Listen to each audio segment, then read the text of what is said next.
Commissioner ఏవి రంగనాథ్ పై MLA Danam Nagender సంచలన వ్యాఖ్యలు చేశారు. ఏవి రంగనాథ్ కావాలని తనపై కేసులు పెట్టారని ఆయన ఆరోపించారు. రంగనాథ్ కు కొత్తగా వచ్చిన పదవి ఇష్టం లేనట్లుగా ఉందని ఆయన అంటున్నారు. నందగిరి హిల్స్ హూడా లేఅవుట్ ఘటనపై అధికారులకు ప్రివిలైజేషన్ నోటీసులు ఇస్తానని ఆయన తెలిపారు.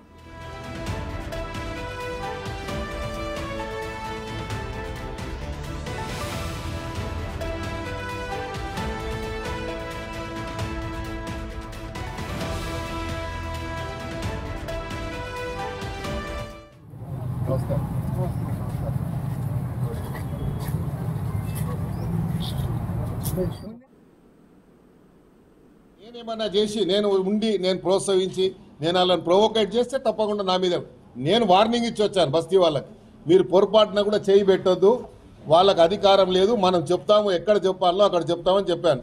రైట్ ఫోరంలో చెప్తానని చెప్పాను. ఆపిచ్చి నేనే వచ్చాను. ఇన్స్పెక్టర్ అక్కడ విట్నెస్ రికార్డు కూడా చేశారు. వాళ్ళు కూడా అవన్నీ తెలుసుకోకుండా సోమోటో కింద కేసు పెట్టారు.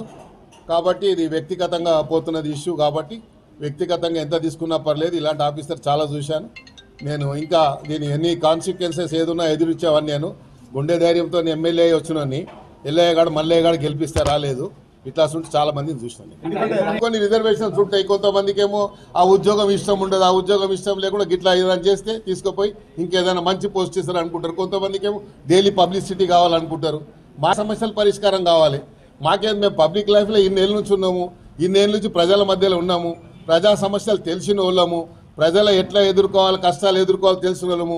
తెలుగుదేశం పార్టీ 19 సంవత్సరాలు అధికారంలో ఉంటే 19 సంవత్సరాలు ఆపోజిషన్ ఎమ్మెల్యేగా పోరాడి చెలో అసెంబ్లీ కార్యక్రమంలో నెత్తులు వలిగి బుల్లెట్లు మా పక్క పైన పోయినా భయపడలేదు. కేసులు అప్పుడు 190 కేసులు పెట్టారు. మేము భయపడ్డామా? ఇప్పుడు మేము భయపడతామా? ఇవన్నీ భయపడేటోళ్ళం కాదు. ఇది అనవసరంగా దీనికి రాజకీయానికి తెరలేపుతున్నారు. కాబట్టి ఎందుకంటే మళ్ళా అనవసరంగా వేరే ఇప్పుడు గుడిసెలు తీసేస్తే వేరే పార్టీలు ఊకుంటారా? ఇప్పుడు మేము జిహెచ్ఎంసీ ఎలక్షన్ పోతున్నాము. ఎలక్షన్ల ముందు ఇలాంటి పనులు చేస్తే ప్రజల దగ్గరికి ఏం ముఖం పెట్టుకొని పోతాం మేము? ఇదే అంశంపై పూర్తి డీటెయిల్స్ ను మా అసోసియేట్ ఇన్పుట్ ఎడిటర్ నగేష్ అందిస్తారు. నగేష్ చెప్పండి, ప్రజెంట్ మనం హైడ్రా కమిషనర్ ఏవి రంగనాథ్ పై ఎమ్మెల్యే దానం నాగేందర్ చేసిన వ్యాఖ్యలను విన్నాము. ఈ వ్యాఖ్యల్ని మనం ఎలా తీసుకోవాలంటారు? ప్రజెంట్ అప్డేట్స్ ఏంటి?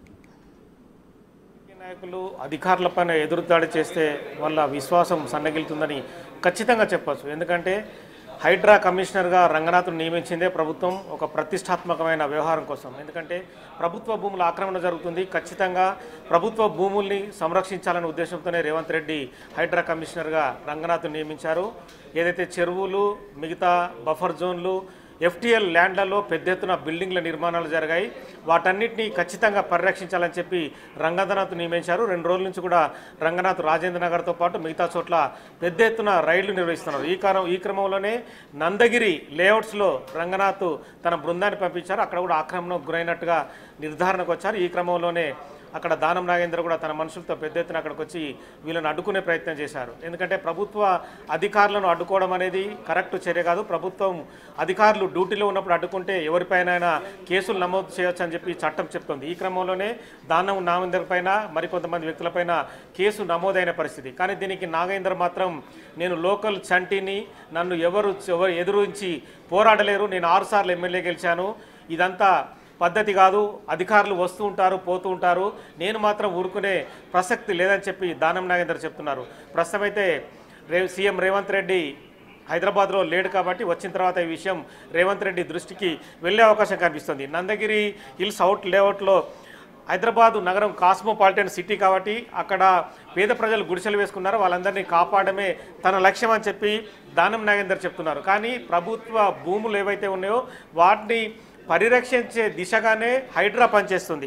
సో ఈ క్రమంలోనే రంగనాథ్ తన డ్యూటీని తను విధి పరంగా వాళ్ళు ఏదైతే డ్యూటీని నిర్వహించామని చెప్పి వాళ్ళ అధికారులు చెప్తున్నారు. కానీ నాగేందర్ దానికి విరుద్ధంగా మాట్లాడుతున్న పరిస్థితి. టీడీపీ హయాంలో కూడా తనపైన 190 కేసులైనని చెప్పి చెప్పుకొస్తున్నారు. పేద ప్రజల కోసం ఎన్ని కేసులైనా భరిస్తాను, 6 సార్లు గెలిపించింది నా అధికారులు కాదు, ప్రజలే గెలిపించారు, నేను అధికారులు వస్తుంటారు పోతుంటారు కానీ నేను మాత్రం లోకల్ అని చెప్పి ప్రెస్ మీట్ పెట్టి మరి వాదించిన పరిస్థితి.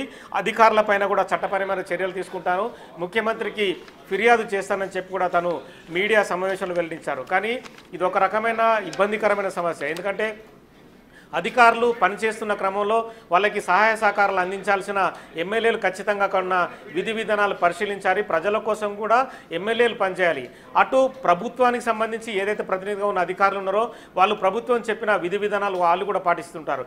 కానీ కేవలం కోఆర్డినేషన్ ద్వారానే ఈ విషయాన్ని పరిష్కరించుకోవాల్సిన అవసరం కనిపిస్తుంది. ఎందుకంటే ఇటు అధికారులు అటు అధికారి పార్టీలో ఉన్న ఎమ్మెల్యేలు గొడవ పడితే ప్రతిపక్ష పార్టీలు కూడా వీళ్ళపైన ఎదురుదాడి చేసే అవకాశం కనిపిస్తుంది. ఎందుకంటే ప్రభుత్వ భూముల పరిరక్షణ అనేది చాలా ఇంపార్టెంట్గా ప్రభుత్వం ఒక ప్రతిష్టాత్మకమైన ప్రాజెక్టుగా తీసుకుంది.